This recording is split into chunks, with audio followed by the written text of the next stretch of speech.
The AR-15 M16 rifle, we have myths, fact, and fiction about this gun. I've been trying to make a condensed video.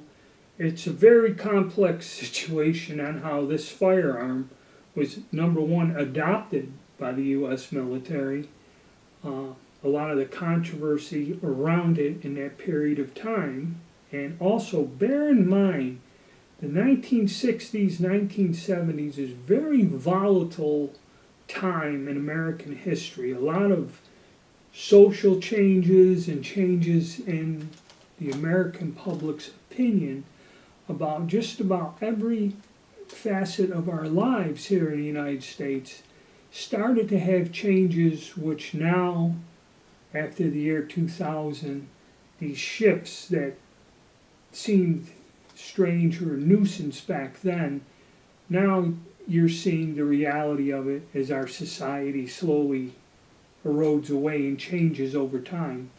But when this gun come in, there was a lot of controversy and a lot of stories, a lot of rumors, and when I was trying to follow up on that, Tales of the Flood and all this, this gun comes up all the time as a weapon of war and everything else. So I thought I'd do a video on how a lot of this myths or how people perceive this weapon system to this day. Okay, it is very strange, very unusual, and it just goes to show you, I don't know, you want to call it mass hysteria or whatever. People have a lot of strange opinions about this gun, and there was a lot of stories about this gun, and it's complex. So I'm going to try to go over this quick as I can and kind of explain it, and then go over some of these weird myths and stories that you may have heard. Okay, so let's start with how this gun come about. There's three major players: Eugene Stoner, the guy that designed this gun, and his company Armalite, and then there's Robert McNamara and Curtis LeMay. Okay, these three guys at one point in time in the early 60s played a critical role on how this weapon ended up being adopted by the United States military.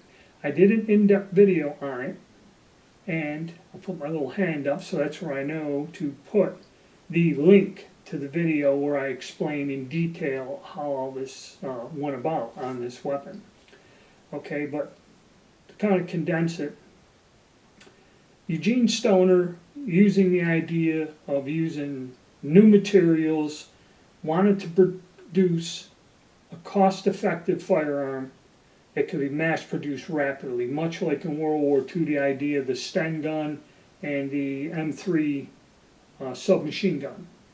Okay, those are extremely inexpensive weapons. They were easy to produce. They could be produced. You don't need a huge factory. You can have little sub-factories to make these guns. Granted, they're not the best, but Eugene Stoner, being an aircraft engineer and that, started a company using new materials, aluminum and all this other stuff. So he designed these modern-looking firearms made out of, other than steel and wood, made out of aluminum. I don't know if these are fiberglass or a form of some sort of injection molded plastic material. Okay, put it to you that way. The stock. Okay, no wood, no nothing. I mean, you can crank these out faster, okay, than a conventional firearm using a wooden stock and steel. And he also, designed it out of aluminum and that. This is all brand new. In the late 50s, something like this was totally off the charts. You have to put yourself back in that place and time. Something like this was really cutting edge, okay, and unusual. Henceforth, it was rejected by the U.S. military. Pretty straightforward, okay. When they were adopting a .30 caliber rifle, they went through all this series of trials and tests to come up with the M14. Stoner submitted the AR-10, which was in a 7.56 6.2 by 55, I believe. And the Army rejected it soundly. So, not to be deterred, he went and redesigned another gun, which was labeled the AR-15. And what he did is he took a standard cartridge, which was a 223 Remington. The reason he picked this cartridge is because of the size and the fact it was a small bullet traveling at a very high velocity, a varmint round. It met the bare minimum requirements by the U.S. government. Okay, so getting out of the 30 caliber, and there was forces in there that adopted the other gun, the M14, keeping it a 30 caliber and all that other stuff. So Stoner's ideas were totally new and off the wall, and he was going, I guess, through back doors trying to push this new system, or introduce it, or bring its attention to this system to people who would adopt it in the government. Well, one person that seen this was Curtis LeMay, who was the, I guess, total commander, grand poobah of the Air Force, which was a new branch of the service formed in the late 40s, shortly after World War II, and LeMay was a big war hero. He seen the AR-15 and without anything ordered a batch of them and said, this is the weapon for the United States Air Force. So LeMay actually put in a damn order and got it, irregardless of what anybody thought or said, and because he was in charge, it was done. So now we're seeing the unorthodox method how this gun was being brought in. Then comes in Robert McNamara. Again, another guy, famous, did something, straightened out some stuff in the car industry, and they made him Secretary of Defense because they thought he was the man for the job in these crucial, uncertain times. Well, somehow, and I don't know the exact details of it, McNamara seen this weapon, seen what LeMay was doing, and also the CIA was secretly taking prototypes, and back when the Army Special Forces was, there's an advisory thing in the dark ops world of early Vietnam. They were sneaking these in and testing them in actual combat, okay, and sending reports to the CIA about the effectiveness of this new style of weapon, okay. So when McNamara found out about this and seen some of the reports, he made a political decision and halted all production of the M14 rifle. He just said, stop it. And he said, which the AR-15, which after some modifications, testing and that, became the M16. And McNamara made a political decision and said, this is the gun we're going to issue to our military. So, right off the bat, this gun, it's ahead of its time, it was misunderstood, and through political reasons was shoved down everybody's throat. The Army didn't like it, people didn't like it, everybody freaked out, and that's where all the controversy and the weird stuff starts, okay? And I'll go over a couple of the things to where people get these strange ideas about this weapon. Okay, so we got this new weapon system shoved down our throat, like it or not. And like I said, at the time, this was space age, cutting edge technology, and totally out of the box. Okay, this has a direct psychological impact on people and how they perceive and look at this weapon. See, this is where the weird confusion, and you got to separate the shit from the nonsense, okay? All right, so first lie was, now we're issued a gun that is plastic and aluminum, okay? And I know before you, but that's what people said, plastic, aluminum. So now we got it, and it's not quite true. The barrel chamber area, bolt carrier is all steel. It's just a concept of these necessary steel components where the outer package, receiver, and frame is a lightweight material. And that's the whole concept. Ease of manufacture, speed of manufacture, lightweight, compact, okay? The weapon can be controlled in the caliber it's in automatic fire, which is ideally what the military needed. But the problem is people said, well, now it's aluminum plastic gun, and the only people who had an experience with injection molding of any type of plastic or fiberglass type thing to make the stock was the Mattel Corporation, which was famous for making toys and games. Okay, henceforth, this is where the Mattel toy, I guess somebody said somewhere, where I don't know, but they said somewhere on these early guns there was a marking that said Mattel Corporation. If that's true or not, I don't know. It could just have been a rumor, but that's how this thing got the nickname the Mattel toy. So you get that. That didn't instill confidence in people.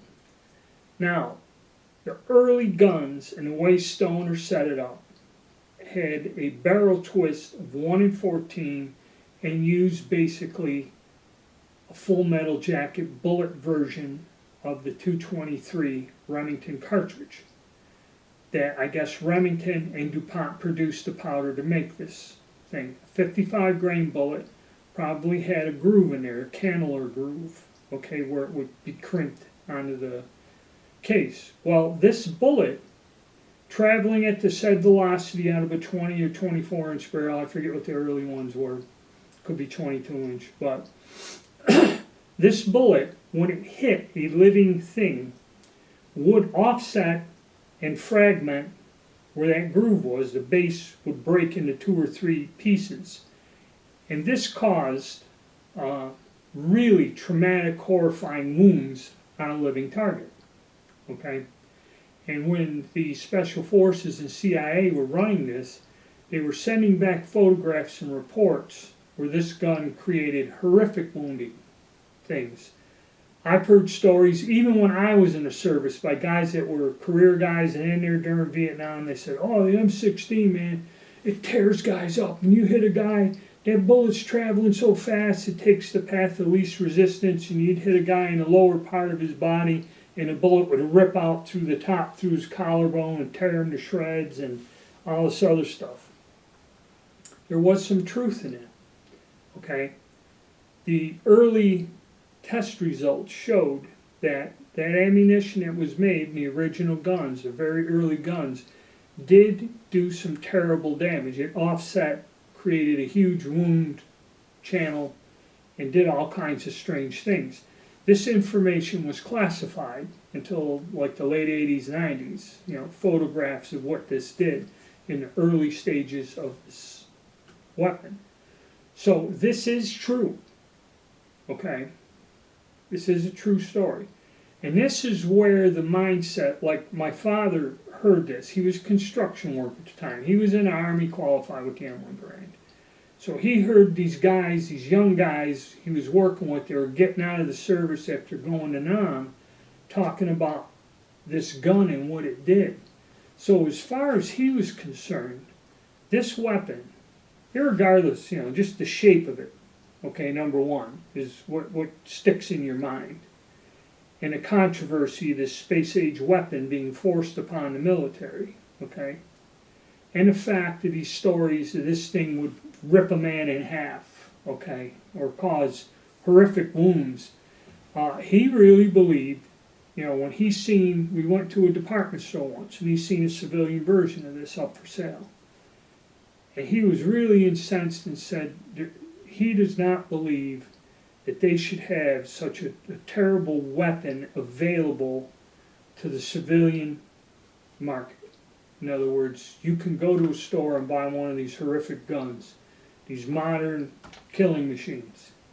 Okay, and that's an attitude he had. Granted, the man did hunt, go out hunting and everything, was in the Army, was a veteran, but he didn't believe that these things belonged on the civilian market. Okay, and part of that was because he used to always tell me when I was a kid, when he'd see one of these in the store, an AR-15, oh, those guns are horrible. I heard what they did in Vietnam. And that he goes, that shouldn't be out there. And that's where this whole thing, one giant myth or one great thing that people, I don't hear people talking about it anymore. Okay, but back in the day, back in the 60s and 70s, that's what people thought of this weapon. Now, this was changed because some say Remington couldn't produce the powder in the quantities the government needed, which is bullshit because a lot of the things that went on was the government forced Stoner to sell the rights to manufacture this gun. And they just about destroyed his business. You kind of won't hear this in the history books, but they did. They almost ruined the guy's business because they wanted him to sell the rights and they wanted him to sell them cheap. Okay? And he kind of, you know, I designed this is a great thing, I invented it or whatever. I want to be rich. Well, I don't know how it worked out, but there's a lot of political skullduggery going on. So what they did is they took the system, they changed the twist rate and the rifling, and they went with a different ammunition manufacturer, which was Oilen or Winchester, and they used the ball powder, other than the Remington DuPont stick powder. And I believe the reason was that they were going to give these lucrative contracts to somebody, they were going to give them the companies that they wanted to have them. In other words, Colt manufactured it after they bought the rights to manufacture this gun from Stoner. And Winchester or Oilen, whoever, you know, the chemical company that produced the powder, they were going to get the contracts. And the ball powder and changing, there were some changes to the original system that Stoner produced. Okay, there were changes in the ammo, changes in the twist of the rifling.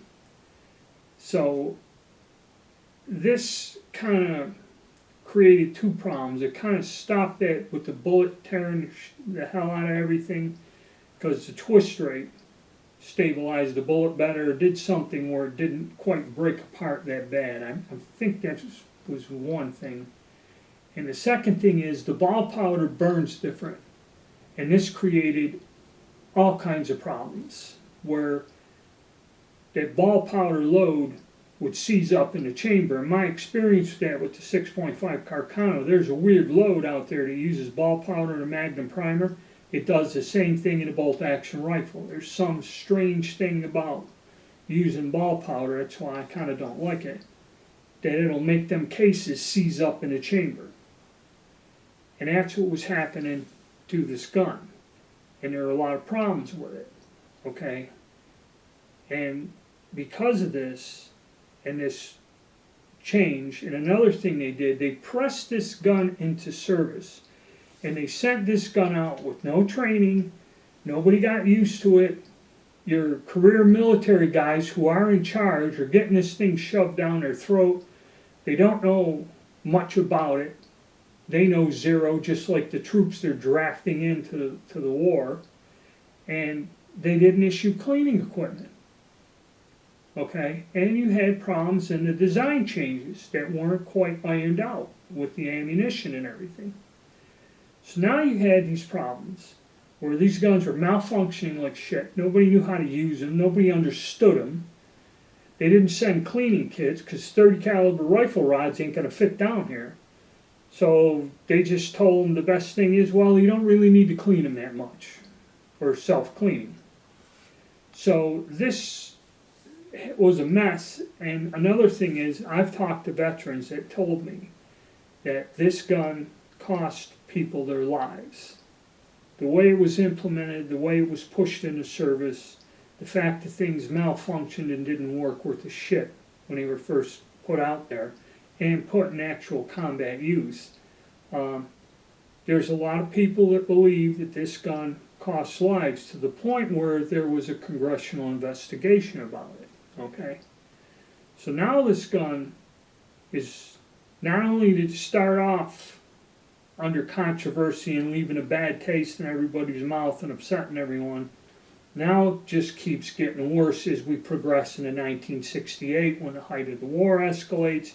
The war started becoming unpopular, and the fact that we were issuing some brand new technology that nobody understood and was costing not only the whole point of sending people there was considered a waste and wrong, but the fact people were unnecessarily dying because of some political decision on some new weapon was even worse. And this gun even got a worse rap. There's a lot of vets that went over there and that despise this thing and hate it for that reason. That is true. Okay, I've talked to several men that said that, you know, during a course of action at night or something, he goes, when the battle stopped and we go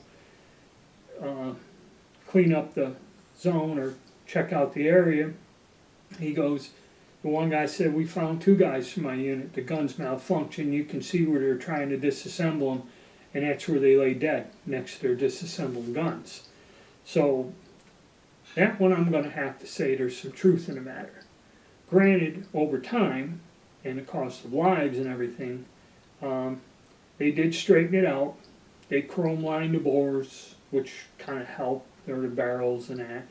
And there were several changes that got the gun working better, and better training, getting the cleaning equipment and getting the proper instruction to the troops, took away a lot of that. So now, 50 years later, people don't even think of those things. Okay, but in older people, this still is a mindset. Okay? Both my parents believed that this weapon should never have been sold in any form. Okay, and again, it goes back to its appearance. Okay, a lot of this is a psychological mindset.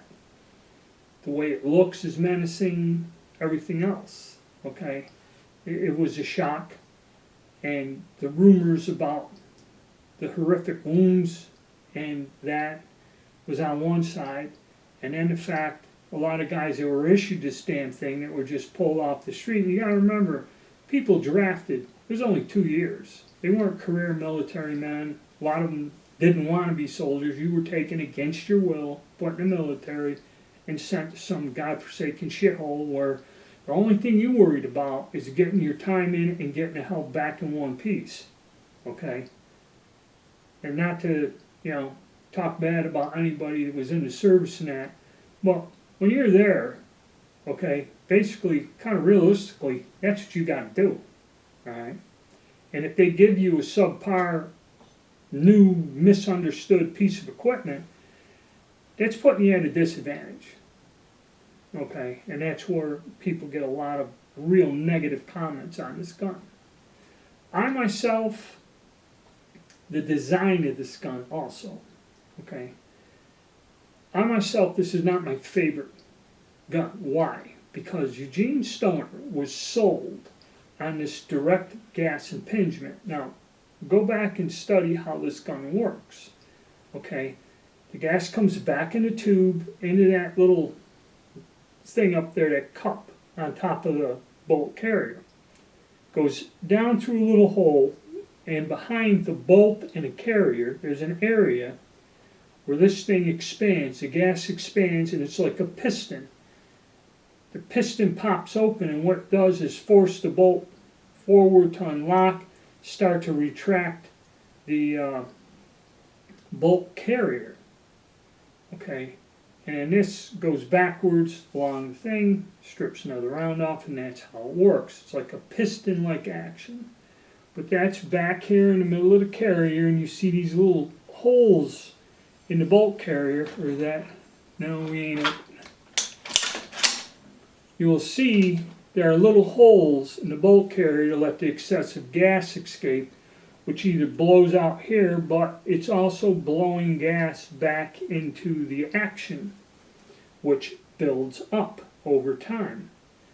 Which this gun, unless it is meticulously maintained and cleaned and disassembled, and you must take the bolt carrier, firing pin, all that stuff out, clean that off, because stuff will build up on there and then it doesn't work. Okay? So I don't believe it's a good system in that right. It needs a lot of maintenance, has to be completely disassembled and meticulously cleaned to keep this weapon operating. And also, when this weapon gets wet and you get water down in there, the Russians told me, he goes, these things do not work well when when they get water in them. The gun is susceptible to water. Okay, you don't want to get this gun submerged in water without getting all the water out of that little piston area. It'll destroy this gun. So the design itself is not the best. It's been in service longer than any other rifle. People love it. People think it's the greatest thing that there is. And this is the everyone must have one type of rifle. Now, what's strange about that in civilian terms, went over the military terms of it, it's been in the service, a lot of us that were in the Army and that, all the way up in the Navy, we had the M14s until the late 80s. We didn't have these. But now the Navy carries A2s on the ship. It's still used in the Army. It's still the issue weapon. And also, again, let's go back to the psychological impact. This gun has a weird effect, okay? It is demonized by the anti-gun people for all these things.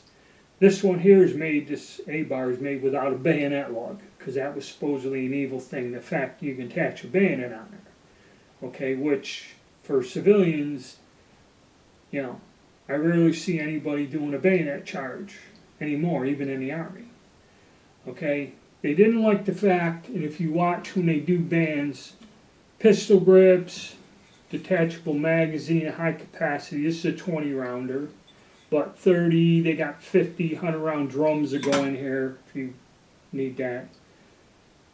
Detachable, high capacity mags, pistol grip, and then folding stocks, okay, was what demonizes a gun. And this gun has all those features. And so does the AK-47 and several other more modern type of military firearms. None of it makes it, those factors don't make it any more lethal or deadly, okay? The fact it has a pistol grip, again, it's the psychological thing, how it looks. If you go to a gun show or something and put this out, and then you put a 5-shot bolt-action rifle, no matter who made it, Remington, Winchester, whatever, with a wooden stock and a scope, you'll find that people who, at the gun show, a gun like that, you might have a few people come and look at the hunting rifle because they're interested in hunting. And out of the 1,000 people there, you put an AR-15 out there, and you'll have a few hundred people stop and look at least the price tag, okay, if they don't look at the gun, okay, and it kind of like draws them in. These things make a visual effect, okay. There's, again, the psychology, the sight of this, the profile, the look, this triggers something in people, okay. And also the fact that everybody wants this gun, on the gun control side, wants something like this banned and doesn't believe you should have it. When people think about, well, things don't look good, I need something to defend myself, this is the gun everyone goes to. And henceforth, that's why the prices just go up and down and whatever, okay? I mean, people want it. People who really don't understand guns figure, this is the gun I need. Okay, if I have to defend my home, myself, you'd want what is issued to the military, for civil unrest. It's kind of like the modern day equalizer, much like they said about the Colt single action. All men are not, what the hell was it? God created men, but Sam Colt made them equal, okay, with his pistol, the equalizer or whatever. So it's the same concept, same thing. and depending what purpose it is. There are a lot of guns other than this that are better for home defense or self-defense. But generally speaking, people believe that there's going to be civil unrest and chaos and society collapses.